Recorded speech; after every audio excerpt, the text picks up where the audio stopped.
नमस्कार मंडळी. तर आजच्या भागामध्ये आपण आषाढ अमावस्या म्हणजेच दीप अमावस्या संदर्भातील माहिती जाणून घेणार आहोत. तर आषाढ महिन्याच्या अखेरीस येणाऱ्या अमावस्येला आपण दीप अमावस्या असे म्हणत असतो. तर आषाढ अमावस्या ही चातुर्मासामधील पहिली अमावस्या असते आणि श्रावण महिन्याला सुरुवात होण्याच्या आदल्या दिवशी ही अमावस्या येते. तर या अमावस्येला दीपपूजनाला अधिक महत्त्व त्यामुळेच प्राप्त झालेलं आहे. तर या दिवशी स्नान, दान आणि पूजा विधीचे वेगळेच महत्त्व आहे. आपल्या महाराष्ट्रामध्ये या अमावस्येला गटारी अमावस्या म्हणून सुद्धा ओळखले जाते. तर यावर्षी आषाढ अमावस्या आपण कधी साजरी करणार आहोत ते सुद्धा आपण जाणून घेऊयात. तर मंडळी, ह्या वर्षी आपण 24 जुलै रोजी ही अमावस्या साजरी करणार आहोत. तर ह्या अमावस्येची समाप्ती रात्री 12:40 होणार आहे. त्यामुळे आपल्याला संपूर्ण दिवस हा मिळत आहे अमावस्येचा. त्याच्यामुळे दिवसभरामध्ये तुम्ही जेव्हाही तुम्हाला मिळेल पूजा करायला तेव्हाही पूजा करू शकता. पण तिन्ही सांजेला म्हणजे संध्याकाळच्या वेळी केलेली पूजा ही कधीही चांगली असते. तर ही अमावस्या बघा 23 ला रात्री म्हणजे उत्तर रात्री 2:28 ही सुरू होणार आहे. तर सकाळपासून संध्याकाळपर्यंत आपल्याला पूर्ण दिवस हा अमावस्येचा मिळत आहे. त्यामुळे त्या दिवशी आपल्याला ज्या काही सेवा करायच्या आहेत किंवा तुम्हाला ज्या काही इतर तुम्ही अमावस्येच्या दिवशी वाचन करत असाल ते सगळं आपण त्या दिवशी पूर्ण दिवसामध्ये हे करू शकतो. तर याच अमावस्येला आपण दीप अमावस्या किंवा दिव्यांची पहाट असं सुद्धा काही ठिकाणी म्हणतात. तर या दिवशी घरामध्ये ना दिवे लावण्याची आणि त्या दिव्यांच्या जी आपण आरास केलेली असते, दिवे प्रज्वलित केलेले असतात त्याच्या आजूबाजूला रांगोळी काढून त्या दिव्यांची पूजाही केली जाते. तसेच या दिवशी पूजेमध्ये आपल्याला कणकेचे दिवे सुद्धा लावायचे असतात आणि त्याला सुद्धा खूप महत्त्व आहे. आषाढ अमावस्येला दीपपूजनाचे इतके महत्त्व का आहे, तर ही पूजा येत्या श्रावणाच्या स्वागताची तयारी म्हणून आपण करतो. म्हणून या अमावस्येला असे वेगळे वैशिष्ट्य आहे. तर या दिवशी काही ठिकाणी कणकेचे किंवा बाजरीचा सुद्धा दिवा हा लावला जातो आणि तो दक्षिण दिशेला लावला जातो.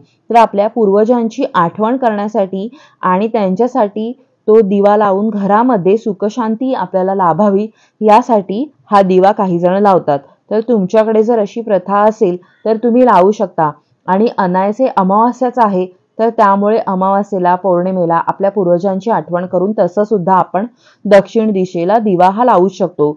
जर तुम्हाला पिठाचा दिवा करणं शक्य नसेल काहीही हरकत नाही. तुम्ही एखादी पणती घ्या आणि त्याच्यामध्ये तुम्ही राईचं तेल हे वापरून आपल्या कापसाच्या वातीने छान असा दक्षिण दिशेला दिवा हा लावू शकता. तर दीप अमावस्येच्या दिवशी आपल्याला काय करायचं आहे तर बघा, घरात ठेवलेले तुमच्याकडे जेवढेही दिवे असतील, मग समया असतील, छोटी निरांजनं असतील, छोटे तुमच्याकडे मातीचे दिवे असतील, पितळेचे असतील, चांदीचे असतील, तांब्याचे काही असतील तुमच्याकडे बघा, तांब्याच्या छोट्या छोट्या पणत्या पण असतात. तर तसं तुमच्याकडे ज्याही धातूचे दिवे असतील, जितकेही दिवे असतील ते सगळे घासून पुसून आपल्याला ठेवायचे आहेत. तर मी स्त्रियांना हे सजेस्ट करेन की आपल्याला खूप कामं असतात दिवसभरामध्ये. तर त्याच्यामुळे तुम्ही अगदी 2 दिवस आधी जरी हे घासून ठेवले तरी काही हरकत नाही. पितळेची आणि तांब्याची भांडी तुम्ही स्वच्छ धुवून पुसून जर ठेवली तर ती तसे छान 2 दिवस राहतात. फक्त तुम्ही ते ठेवताना व्यवस्थित एका कापडाच्या पिशवीमध्ये किंवा तुमच्याकडे प्लॅस्टिकची मोठी पिशवी असेल त्याच्यात ते भरून ठेवून द्या. म्हणजे 2 दिवसामध्ये ते काळे पडणार नाहीत आणि छान मग तुम्हाला त्या दिवशी घाई होणार नाही. तर त्यासाठी ही काळजी घ्या की तुम्ही 2 दिवस आधीच स्वच्छ करून ठेवाल. तर मग स्वच्छ केलेले दिवे तुम्हाला एखाद्या चौरंगावरती किंवा पाटावरती व्यवस्थित त्याच्यावरती तुम्ही लाल किंवा पिवळ्या रंगाचं वस्त्र हे घालून त्याच्यावरती तुम्ही हे दिवे ठेवायचे आहेत. पसरवून ठेवा छान असे सुशोभित करून. आणि त्याच्यामध्ये तुम्ही तिळाचं तेल वापरून किंवा तुम्ही तूप सुद्धा वापरू शकता. तर काही दिव्यांमध्ये निरांजन असतील त्याच्यामध्ये तुम्ही तूप वापरा आणि बाकीच्या मोठ्या ज्या समया असतील, दिवे असतील त्याच्यामध्ये तुम्ही छान तिळाचं तेल वापरून दिवे हे प्रज्वलित करा. आणि त्यांना फुलं सुद्धा आपल्याला व्हायची आहेत आणि नैवेद्य सुद्धा त्यांना दाखवायचा आहे. तर तुम्ही दूध साखरेचा जरी नैवेद्य दाखवला तरी सुद्धा चालेल किंवा यथाशक्ती तुम्हाला जे जमेल त्याचा नैवेद्य तुम्ही गोडाचा म्हणून हा दिव्यांना त्या दिवशी दाखवायचा आहे. आणि स्क्रीनवरती तुम्हाला मी एक मंत्र देत आहे, त्या मंत्राचा जप सुद्धा तुम्हाला हे पूजा करताना म्हणायचं आहे. तर दीप सूर्याग्नी रूपस्वम तेजसः तेज उत्तमम गृहाणन मप कृता पूजा सर्व काम प्रदो भवः. तर या मंत्राचा आपल्याला जप करायचा आहे. तर या मंत्राचा अर्थ असा होतो की हे देवा, हे दीपदेवा, तू सूर्यरूप आहेस, अग्निरूप आहेस आणि तेजामध्ये उत्तम असे तुझे तेज आहे. तर माझ्या पूजेचा तू स्वीकार कर आणि माझ्या सर्व इच्छा तू पूर्ण कर. तर असा ह्या मंत्राचा अर्थ होतो. तर हा मंत्र आपल्याला पूजा करताना हा म्हणायचा आहे. तर मंडळी, आपल्या हिंदू धर्मामध्ये आपण दिव्याला खूप महत्त्वाचं मानतो आणि एकदम तो मांगल्याचा प्रतीक आहे अशा दृष्टीने आपण दिव्याकडे पाहतो.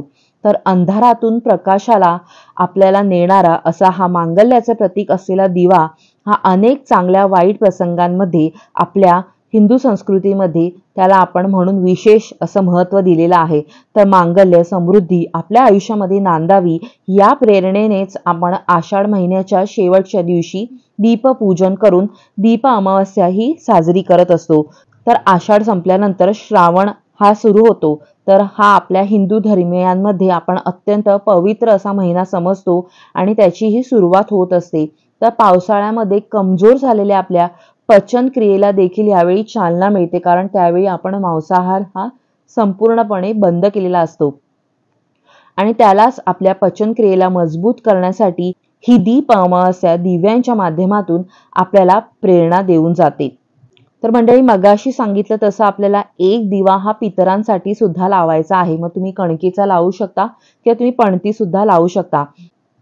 तर या दिवशी ना आपल्या देवघरातील दिवे हे स्वच्छ उजळून सायंकाळी पाटावर मांडून घ्यायचे आहेत. आजूबाजूला छान अशी रांगोळी काढून यथासांग पूजा करायची आहे आणि या पूजेला आपल्याला कणकेच्या दिव्यांचाही नैवेद्य हा दाखवायचा आहे. तर हे करणे हे परंपरेचा आपला भाग आहे. परंतु अनेकांना प्रश्न पडतो की हा दिवा दीपपूजेसाठी असतो की पितरांच्या पूजेसाठी. तर त्यामागील शास्त्र आता आपण जाणून घेऊयात. तर अमावास्येच्या तिथीला पितरांचे स्मरण करून त्यांना नैवेद्य दाखवला जातो. तसेच दान धर्म हा सुद्धा केला जातो. तर प्रत्येक अमावास्येचे हे वेगवेगळे वैशिष्ट्य आहे.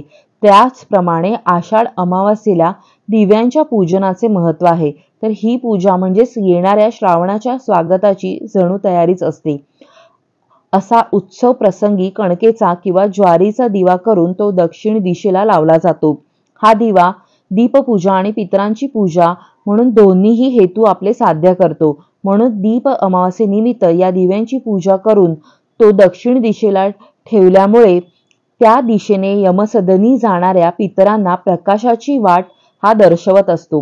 तसेच किडामुंगीच्या रूपाने दिव्यापाशी गोळा होणारे जीव ते कण खाऊन तृप्त होतात.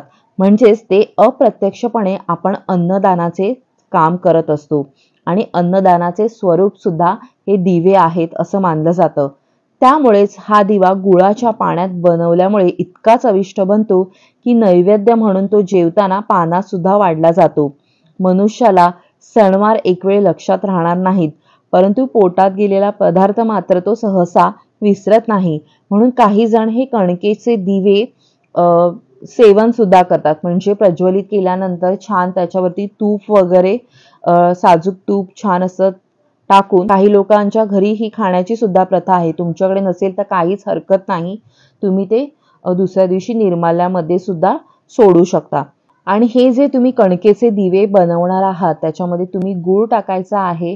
छान तुम्ही ते तुपाने प्रज्वलित करू शकता आणि तुम्ही ते उकडून सुद्धा घ्यायचे आहे. तर उकडल्यावरती ना छान त्याला एक घट्टपणा येतो आणि त्या दिव्यांनी तुम्ही तुमच्या जे बाकीचे दिवे तुम्ही प्रज्वलित केलेले आहेत, पूजा मांडलेली आहे, तर त्या दिव्यांना तुम्ही या कणकेच्या दिव्यांनी ओवाळून घ्यायचं आहे आणि त्याच्यानंतर तुमच्या घरामध्ये जी लहान मुलं असतील त्यांना सुद्धा त्या दिवशी पाटावर बसून त्यांना सुद्धा आपण ओवाळून घ्यायचं आहे.